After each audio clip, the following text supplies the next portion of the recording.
जी इस वक्त हम CMH रोड कैंट में खड़े हैं जो सैला के करीब है।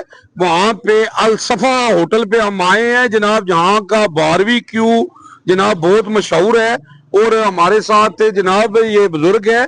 आए इनसे बात करते हैं। यहाँ के ये ऑनर है। अस्सलाम वालेकुम जी। अस्सलाम वालेकुम। हाँ जी, क्या हाल है बुजुर्गो? ठीक हो? ठीक ठाक जनाब। ਤੇ ਬਜ਼ੁਰਗੋ ਇਹ ਮਾਸ਼ਾਅੱਲਾ ਇਹ ਤੁਹਾਨੂੰ ਕਿਸ ਤਰ੍ਹਾਂ ਖਿਆਲ ਆਇਆ ਹੋਟਲ ਬਣਾਉਣ ਦਾ? ਮੈਨੂੰ 50 ਸਾਲ ਹੋ ਗਏ ਨੇ ਕੰਮ ਕਰਦੇ ਇਹ ਕਰਦੇ ਆ। ਕਰਦੇ ਆ। ਅੱਛਾ ਮਾਸ਼ਾਅੱਲਾ ਆਪੂ ਕੰਮ ਕਰਦੇ? ਆਪੂ ਕੰਮ ਕਰਦਾ ਰਿਹਾ ਪਹਿਲੇ। ਅੱਛਾ ਜੀ। ਹੁਣ ਮੇਰੇ ਬੱਚੇ ਕੰਮ ਕਰਦੇ। ਸਹੀ ਹੈ। ਜਾਂ 4 ਬੱਚੇ ਨੇ ਮੇਰੇ। ਅੱਛਾ ਇੱਕ ਬੱਚਾ ਮੇਰਾ ਖਾਨਾ ਕਾਬਾ ਵਿੱਚ ਹੈ। ਅੱਛਾ ਮਾਸ਼ਾਅੱਲਾ ਠੀਕ ਹੈ। ਤੇ ਇਹ ਸਾਰਾ ਕੁਝ ਬੱਚਿਆਂ ਦੇ ਹਵਾਲੇ ਕੀਤੇ ਹੈ। ਠੀਕ ਹੈ। ਅਸੀਂ ਸਭ ਦਿਹਾੜੀਆਂ ਦੇ ਫਿਰ ਤੇ ਕੀ ਨਾਂ ਤੁਹਾਡਾ? ਤਾਰਫ ਕੀ ਹੈ? ਮੇਰਾ ਨਾਮ ਚੌਧਰੀ ਔਰੰਗਜ਼ੇਬ ਜੱਟ। ਚੌਧਰੀ ਔਰੰਗਜ਼ੇਬ ਜੱਟ। ਠੀਕ ਹੈ। ਤੇ ਮਾਸ਼ਾਅੱਲਾ ਤੁਹਾਡੀ ਮੈਂ ਦੇਖਿਆ ਚਾਹ ਵੀ ਬੜੀ ਮਸ਼ਹੂਰ ਹੈ। ਬਸ ਇਹ ਅੱਲਾਹ ਦੀ ਜ਼ਾਤ ਨੇ ਸਾਰਾ ਕੁਝ ਕੀਤਾ ਜੀ। ਤੇ ਮੈਂ ਅੰਦਰ ਵੀ ਹੋਟਲ ਦੇ ਵੀ ਦੇਖਿਆ ਕਿ ਛੱਤ ਭਰੇ ਇੰਜ ਮੈਂ ਪਤਾ ਲੱਗਦਾ ਇਹ ਤਾਂ ਲੱਗਦਾ ਵੀ ਫ੍ਰੀ ਵੰਡਦੀ ਹੋ ਪਏ। ਸਿਰਫ ਸ਼ੁਕਰ ਉਸ ਮਾਲਕ ਦਾ। ਹਾਂਜੀ ਉਹਦਾ ਕਰਮ ਹੈ ਸਾਰਾ। जी जी अल्लाह का करम है जी। ते जनाब कस्टमर भी खड़े ने जनाब जी। अस्सलाम वालेकुम जी। जनाब की हाल है सर? ठीक हो? अल्लाह दा बड़ा एहसान है जी।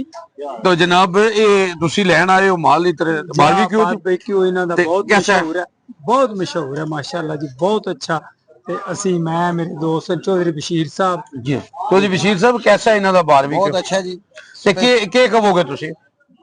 ਇਹ ਖਾਣਾ ਚਾਹੀਦਾ ਹੈ। अच्छा पब्लिक नु के मैसेज होगा? ਪਬਲਿਕ ਨੂੰ ਮੈਸੇਜ ਇਹ ਹੈ ਜੀ ਕਿ ਸਾਫ ਸੁਥਰਾ ਮਾਹੌਲ ਹੈ। अच्छा ਸਾਫ ਸੁਥਰਾ ਮਾਹੌਲ ਗੋਸ਼ਤ ਸਾਹਮਣੇ ਤੱਕ ਲਿਆਉਂਦੇ ਨੇ। ठीक है। ਆਪਣੇ ਸਾਹਮਣੇ ਤੁਸੀਂ ਤੱਕ ਲਵਾਓ ਖਾਓ। ਜੇ ਟੇਸਟ ਸਹੀ ਹੈ ਤਾਂ ਹੀ ਅਸੀਂ ਦੁਬਾਰਾ ਬਾਰ-ਬਾਰ ਆਉਂਦੇ ਆ ਇੱਥੇ।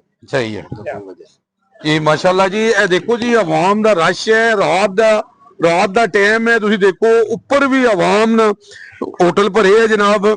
ਤੇ ਇਹ ਸਾਡੇ ਜਨਾਬ ਭਾਈ ਰੀ ਨੇ ਜੀ। अस्सलाम वालेकुम जी।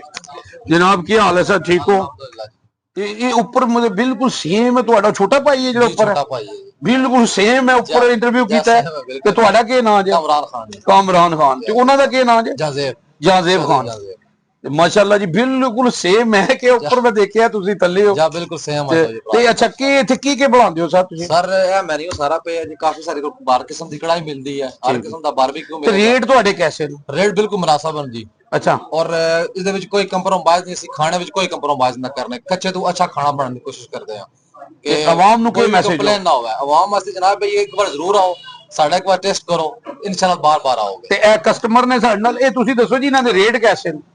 बहुत माकूल रेट। अच्छा मार्केट नालों मार्केट मुनासिब रेट जा और टेस्ट है वो जी किरे भी नहीं जी।